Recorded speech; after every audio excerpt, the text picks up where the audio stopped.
Last question में students हम लोग बात करते हैं कि कलर फोर्स क्या होती है। What is colour force? The force between quarks is called the colour force. Quarks के दरमियान में जो फोर्स होती है स्टूडेंट्स, उसको हम लोग क्या कहते हैं? Colour force. Colour doesn't mean the visual colour. यहाँ पर कलर का ये मतलब नहीं है कि जो कलर्स हमें नजर आते हैं डेली लाइफ के अंदर।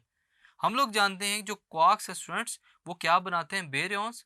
और जो स्ट्रॉन्ग इंटरेक्शन है स्टूडेंट्स, वो बेरियंस के अंदर पाई जाती है। सो कलर फोर्स जो होती है हमारे पास, वो एक सोर्स है किसका? स्ट्रॉन्ग इंटरेक्शन का। या फिर अगर हम बात करें कि जो स्ट्रॉन्ग इंटरेक्शन है स्टूडेंट्स, वो किसके रिजेंबल करती है?